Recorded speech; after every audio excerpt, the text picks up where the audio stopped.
For centuries, there have been places in this world where people refuse to travel after dark.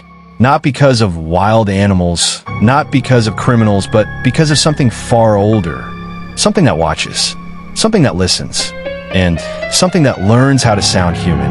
Among the Navajo people of the American Southwest, there exists a legend so feared that many refuse to speak its name aloud.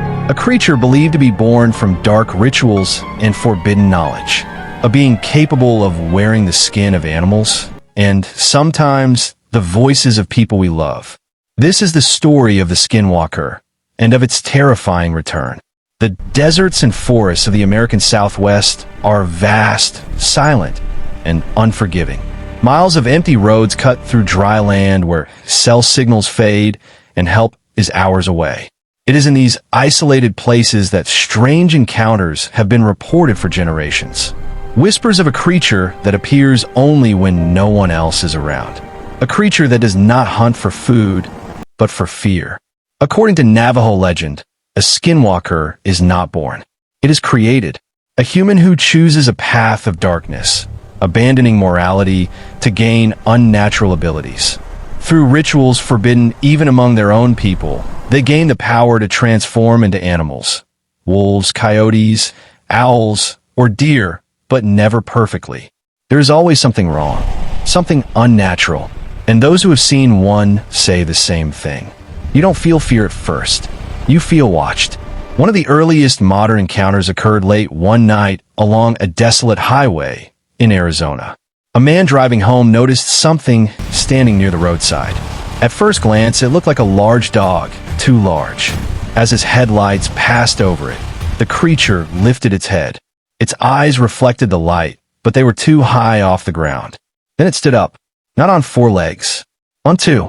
The man sped away, his heart racing, but in his rearview mirror, he could still see it, running alongside his car, keeping pace, its movements jerky and unnatural. When he finally reached the safety of town, the creature was gone, but the feeling of being followed never left him.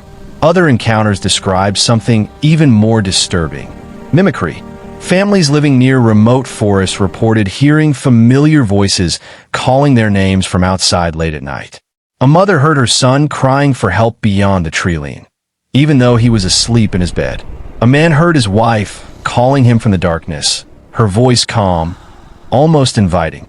Those who followed the sound often realized too late that the voice was wrong, slightly delayed, emotionless, as if repeating words without understanding them.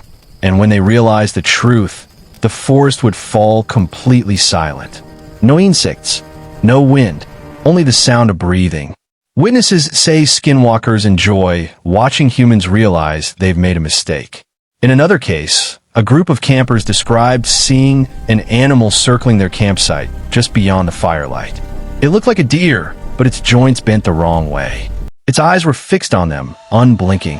When one camper shouted, the creature responded, in a human voice.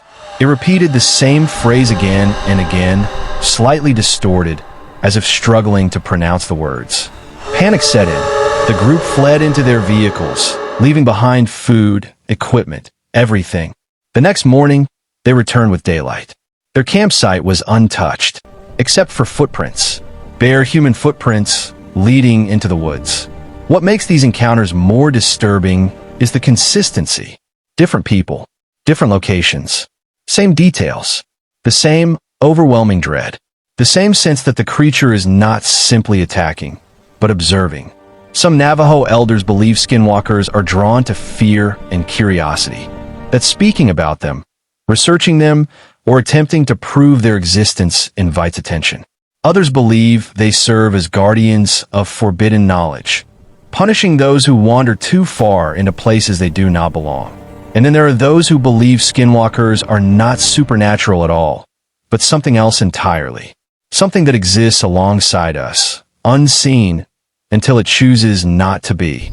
Perhaps the most chilling aspect of these stories is what happens after the encounter. People report nightmares, scratches appearing on doors and windows, animals refusing to go outside, and a lingering feeling of being watched, sometimes for years, as if the encounter was not a warning, but an introduction. The legend of the Skinwalker has survived centuries, not because of myth, but because people keep seeing the same thing, hearing the same voices, making the same mistakes. And maybe the reason the legend has returned, why encounters seem to be increasing, is because the world is quieter now, darker, more connected, yet more alone than ever before. So if you ever find yourself on an empty road late at night, and you hear someone call your name from the darkness, don't answer, don't look, and whatever you do, do not follow the voice. Some legends are meant to be forgotten, because the moment you remember them, they remember you too.